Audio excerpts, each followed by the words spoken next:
Thank you guys for coming out. It's finally here. You know, it's what I told the guys this morning. You spent an awful lot of time to get ready for game week, and now game week is finally upon us. And so we're excited. We're excited for this week. We're excited for this opportunity. I think we've had a really, really good fall camp. Happy with the progress that we've made across the board. Happy with where our team is from a health standpoint going into this week to get ready for this opener. I think we've gotten a lot done in terms of becoming more physical, getting better, improving, but also, getting our guys to this week healthy and ready to roll. And so excited with how that all worked out. I think from our standpoint, our focus is real simple. We want to be able to go out and play our best football Saturday night. And, what we talk to our guys about, I think this is really important when you're playing a game like this.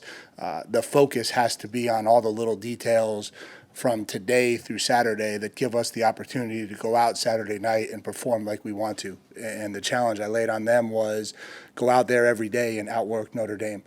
Someone on Monday is going to prepare better than the other team. Someone on Tuesday is going to prepare better. Someone's going to hydrate better. Someone's going to eat better. All those little things you can do to give yourself an advantage to go out Saturday night and be successful, we have to do, because you can't over prepare. Right? That's not something that exists. You can't be too ready for the opener. And so that's the challenge. We've got to go out and have a great week of practice. We had a good Monday morning this morning as we switched to kind of a morning schedule. So we got our Monday morning in this morning. We got 3 more days to go out and prepare and practice. And we'll go out Saturday and really be fired up for what should be a tremendous Saturday afternoon in Bryan College Station with ESPN Game Day here, and then an electric Saturday night in Kyle Field. As we transition to Notre Dame and just kind of talking about them and their team, obviously a lot of respect for Marcus Freeman. Him and I have known each other for a long time, going back to our days in the MAC when he was at Kent State and I was at Bowling Green, and we would cross paths in recruiting. And so defensive guys tend to follow each other in this profession. And so, certainly have watched him and watched his defense over the years, and he's a tremendous head coach. Offensively, last year they were the 7th ranked scoring offense in the country. They went out in the offseason, they hired Mike Denbrock, who was the leader of the number 1 total offense and scoring offense in the country. And so we expect them to be extremely prolific on that side of the ball. It starts with the quarterback, who I have some familiarity with, obviously Riley Leonard and everything that he brings to the table, but a true dual threat quarterback, I think, who can hurt you both with his arm and with his legs. And so he presents a huge challenge. In the backfield, they have always had a lot of running backs and always been able to roll through guys. Jeremiah Love steps in this year to be the guy, but we anticipate that being a group of guys that roll back there like it kind of always has been. Similar to us, they've kind of revamped the wide receiver room a little bit with some guys that have really stepped up in their program with some additions of transfers. And so I think one of the unique things as you're watching film on openers, you're watching film from about 8 different colleges as you get ready for this offense. You got Duke film on there, you got FIU film on there, you got Clemson film on there, you got Notre Dame film, you got LSU film. It's one of the unique things about going through these openers. And then at tight end, Mitchell Evans is a kid that I have a lot of respect for. He really had a huge game in Durham last year against us at Duke, and really a dual threat kid, can hurt you in the run game, but can really get open and separate in the pass game. And their offensive line has been kind of the blood of their program forever, the lifeline of their program forever. And so we certainly expect them to come out and be really competitive on that area of the field as well. Defensively, they were elite last year. They were a top 10 defense in scoring and total defense. They bring back a huge part of that group. I think on the defensive front is where it starts. And certainly Howard Cross, being a New Jersey guy, kind of always gains some respect for me. But he plays the game the way you want to. Him and Riley Mills kind of anchor the center of that defense. The other guy on the edge who people haven't talked about as much, R.J. Oben, is also a kid who started for me 2 years at Duke. Really electric pass rusher and brings a lot of value in that area. They've kind of revamped the linebacker group, but Jack Kaiser will kind of anchor that. And Jack's been around for a long time, played a lot of football. We kind of recruited him for a little bit when I was here as a defensive coordinator, and so have been familiar with him for a long time. He's a great player. And then I think they're really elite in the secondary. I think Benjamin Morrison's one of the best corners in the country. And then I think Xavier Watts was an All-American last year and is really a ball hawk and can go out and find the ball. And so it's a big challenge. It's a challenge that we'll be ready for and we'll be excited for. And from there, I'll kind of open it up to questions. Down front, Brent. You said defensive guys tend to follow each other. When you were a young person, I know you played on that side of the ball, but when did you start really developing that passion for defense and then realizing, hey, I might be coaching this side of the ball as well? Yeah, it's funny. So my first job, I actually got hired to be the GA coaching wide receivers at Stony Brook. And I went out there, and then right before the season started, they were like, yeah, you're going to coach linebackers. And it was literally about a week before the season started. And so I've been on the defensive side of the ball my whole career. And so I think that's probably where, just kind of was what it was by nature. I think probably going through it, always kind of, the coolness of being the offensive coordinator and designing the plays and the schemes and all of that stuff, I think probably as a younger kid was more where I felt like it was going to go. But as I actually got into coaching, it just kind of was defense the whole way through. Second row on the left, Alex, and then David. I guess it's just kind of the nature of where college football's at now, but how interesting is it that, you are facing your quarterback from last year here in the season opener, and you set a guy you're pretty familiar with? Yeah, I think it's interesting and weird and not really something I want to do, and but at the end of the day, it's kind of part of the game. And so obviously got a tremendous amount of respect for who he is, not just as a player, but also as a young man and his family and all of that. And so, it'll be 3 hours competing against each other and the rest of the year rooting for him. Second row on the right, David, and then Olin. Mike, you alluded to it a moment ago, but just how difficult has your job become, and all coaches in college football, with all these changes where you are looking at 8 different types of film? It's hard to predict what Denbrock wants to do with Riley and as you get ready for this one. Yeah, I think in an opener, it's always challenging. I think you've got to, create a plan on both sides of the ball that has enough versatility because you're going to have to adapt. You can't walk into, you go into week 10 and you can kind of talk in certainties. You go into week 1 and you're really not talking in any certainties. Everything you're talking is, I think, maybe could look like this. You do the best you can to come up with the best guesses you can make on what it will be and what it'll be about. But I think you have to be very flexible with the plans you create because you got to be ready to adjust. The whole opener is about adjustments and what you can do and what you can adjust on the fly to give yourself the best opportunity as the game goes on to kind of feel how it's going and be able to have practiced enough and be prepared enough that you can go in the direction you need to go to be successful. Second row on the right, Olin, then we'll go to the left. Yeah, Mike, in your season at Notre Dame, did you ever get the sense that when you were playing a team that it meant, to borrow the SEC phrase, it meant more, to that team when they were playing Notre Dame that it was like their biggest game, or is that mystique thing maybe a little overbilled?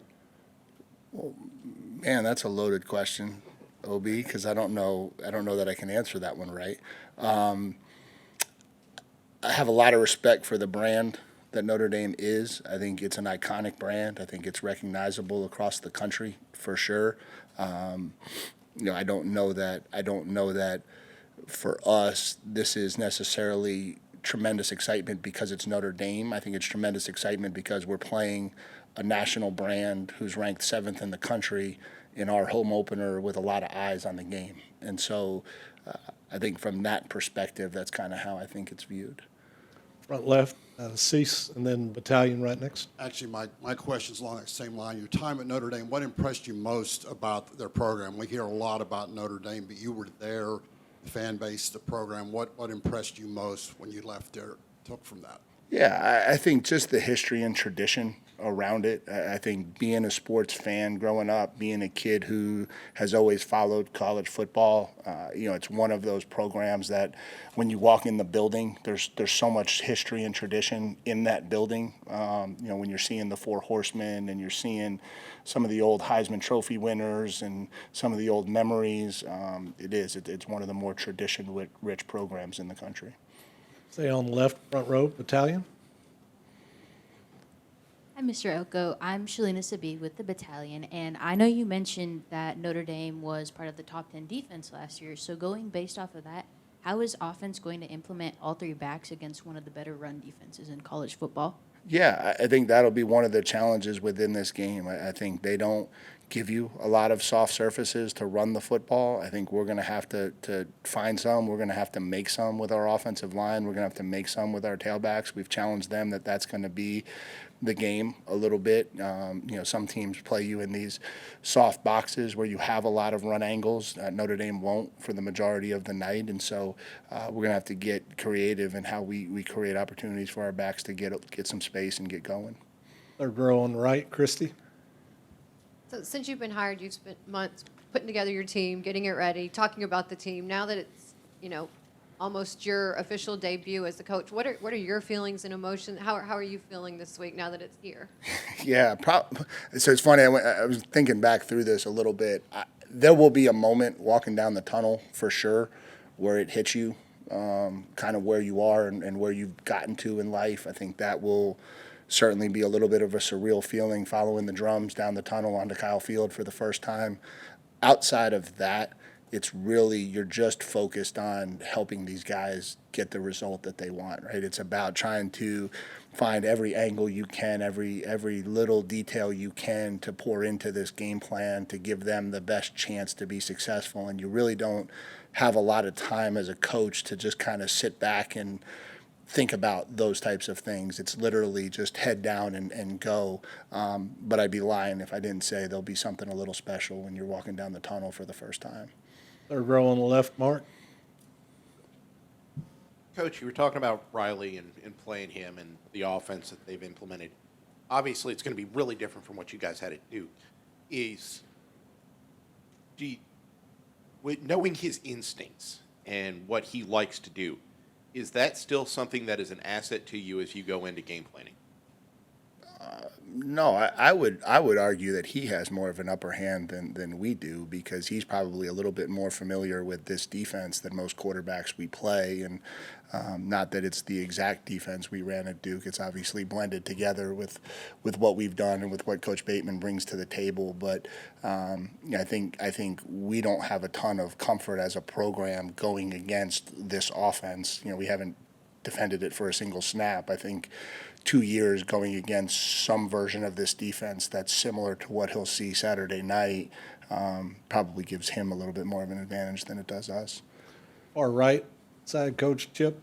Mike, what are the pluses and the minuses of playing a season opener against a top 10 caliber team?